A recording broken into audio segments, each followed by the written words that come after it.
Армысыздар. Ну вот, Конституционная комиссия сформирована. Один депутат у нас, представитель от этнос-диаспор. Значит, видать, от Ассамблеи народов Казахстана прошел.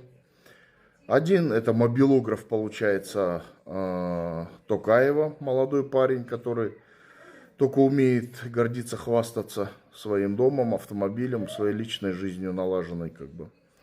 Ну и остальные я не буду даже упоминать. То есть такое ощущение, что это не комиссия именно по Конституции, да, где должны быть юристы, экономисты, где должны быть активисты, общественники, да. А просто своих людей отобрали туда и все, как бы. Ну ладно, хрен с этой комиссией, как говорится. Мы на этом, как бы, ладно, закроем эту тему. Министр юстиции предлагает для северных областей Казахстана особый правовой статус, да. Вы что-нибудь знаете об этом? Для меня лично эта новость такая, знаете, даже я не знаю, что и сказать. То есть, как понимать особый статус? То есть, он хочет, значит, наша власть вообще хочет Казахстан поделить на регионы с особыми статусами, вот как город Алатау, свободная экономическая зона, там отдельно свободная экономическая зона, а здесь, а вообще север, почему именно северный? Вот сейчас больной вопрос именно, когда северные регионы коснулся.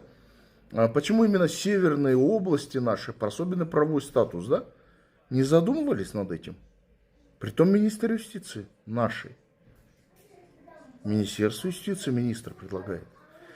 И я вот начинаю поневоле думать о том, что вообще как бы власть чем вообще занимается у нас в Казахстане? Такие масштабы хищения, огромные масштабы хищения, сумасшедшие масштабы хищения в стране, да? При этом олигархат, латифундисты полностью освобождены от всяких видов сборов, налогов, платежей.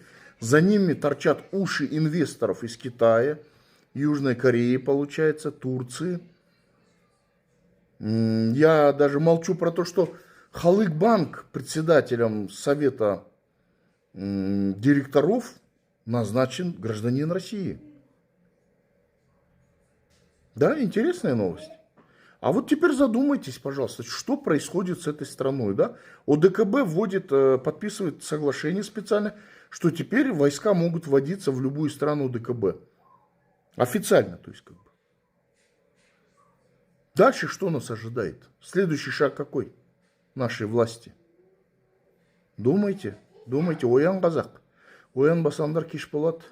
Кеш болған кезде түк істей алмай қаламыз. Уақыт өтіп кетеді.